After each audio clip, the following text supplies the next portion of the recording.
what's up everybody? Frank Valkyria, welcome to the channel. How you guys doing? I hope you're doing absolutely fine today.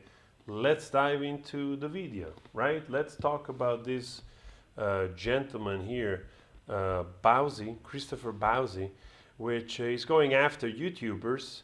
He was interviewed, I think, by Rolling Stone magazine, and going against that umbrella guy, citing that umbrella guy. I've learned, of course, through the post of that umbrella guy that this Bowsy seems to be full of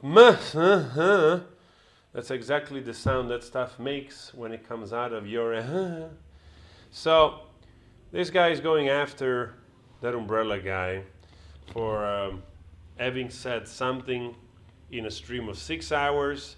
He just cherry-picked few words, put it together, and all of a sudden, you know, that umbrella guy said this about underage, totally misquoting, misrepresenting, and not putting things into context. So Dan is going after him because he accuses the umbrella guy of putting those videos on private. And then you learn, in fact, that first of all, you know, that umbrella guy put those videos on post because they can be false flagged. And that's what you don't want. Like he's stating here, Rolling Stones and Newsweek admitted they were flagging channels for underage. Drink that in. Mainstream media wrote articles admitting they were false flagging content of men. So I would love to read this. I haven't had the chance to find this, but for the moment, you know, I'm just reading it from that umbrella guy. So the thing that I find interesting is that, of course, I still learned this from him, which apparently seems that this Bowsy guy is a PR campaigner. Like, I don't know, you can hire this guy. He also founded or created Bot Sentinel.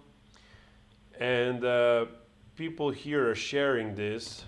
I took this from Nate the lawyer, I think, and now from Linda, which they were talking about the past of this dude. So, of course, this guy is also going after Nate the lawyer, and other lawyers on YouTube.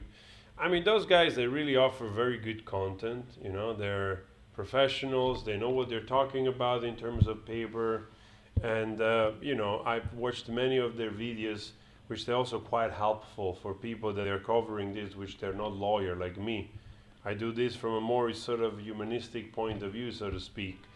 And it's kind of very educative and interesting to know the practicalities and what some paper means and so on and so forth. But of course, Bowsy is attacking Nate the lawyer and the group of lawyers talking together because, of course, they also stream and talk about stuff. So, yeah, Bowsy, good luck with that, going after lawyers.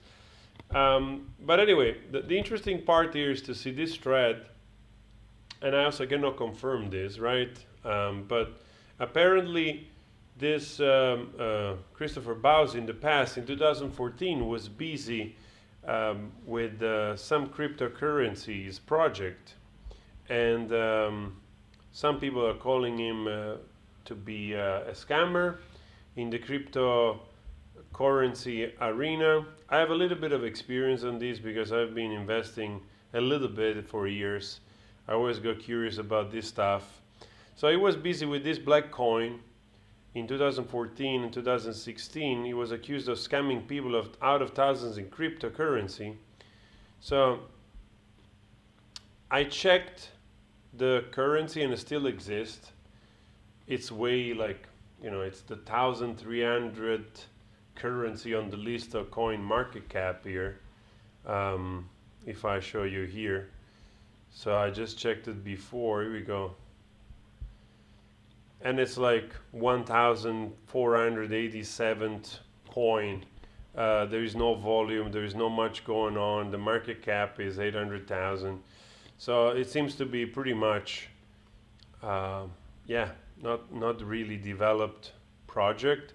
The problem with this is that in the in the heydays of cryptocurrencies, almost there was a white paper released every day, which means like a new project presented to possible investors, and also like the initial price offering, of those coins was like once a week or something. So they sort of rallied people with from the white paper, over promising, most of the time never delivering. And the people, because we're enthusiasts, of course, they just bought those freaking coins like crazy. And I've done those mistakes myself. I was invested for a period in a similar project called 10x, and those guys, they really tried to do the same thing, and probably they were further than these guys are, with releasing a card that you could actually use cryptocurrencies on. But of course, there is the whole hurdle of like Visas and MasterCard. That was not easy, and the project changed the name. I don't know what they're doing nowadays. But in the arena of cryptocurrencies, there has been such a huge proliferation of projects, and all of them over-promising and under-delivering. So this is the story. If anybody that is a little bit involved into this, they know what I'm talking about. So I'm not surprised that this guy was involved. I'm not surprised that they managed to scam people out of money. And I'm also not surprised that it seems this project still went on without this guy that then left. So probably jumped in on, some, let's say, questionable entrepreneurs. They see the possibilities when there is a lot of people with the dev desire to invest. Like I said, so many just bought whatever name of coins. They bought them by the thousands of dollars, and those developers, they cashed in. They kept a bag most of the time of their coins, which were worth millions, in order to go on. And some of them, some projects just disappeared with the old developers team and the money in the pocket. So to me, this is no news. I've gone through this since from the very early days. So I'm not surprised. But of course, now the guy is not involved anymore. He went on to basically work for, Amber H, or one of his clients. The thing that I find disturbing about this is that, you can use technology, you can use bots, you can use fake accounts to silence the people that you don't like. And that's what they're trying to do. And this is something that I always find it to be very dangerous of nowadays, because people with whatever political ideology, standing on the far right, on the far left, they feel entitled in their ideas, that they go to the extent of using whatever means available just to win. That has nothing to do with the truth. That has nothing to do with love, kindness, compassion, empathy. Has nothing to do with creating a better world. Has only to do with a kind of a mafia type of behavior, where you just silent who bothers you. That's it. And that's what they try to do by using bots, by aligning with some mainstream media, which for whatever reason seems to like, to go after, I don't know, I suppose at the end of the day, it's always the fact that nowadays the main, the main trend is to believe all women by default. And also, let's say, the more leftist side of the political spectrum has embraced the type of ideology. Then of course, you have the Weinsteins of the world, you have the Cosbys of the world, of course, which they're extreme examples, the R. Kellys, and then you have Johnny Depp, which is still a man, and he was accused of something, but it turns out not to be the case. Turns out that actually the opposite was true. It was his wife, like, mistreating him for 6 years, probably more.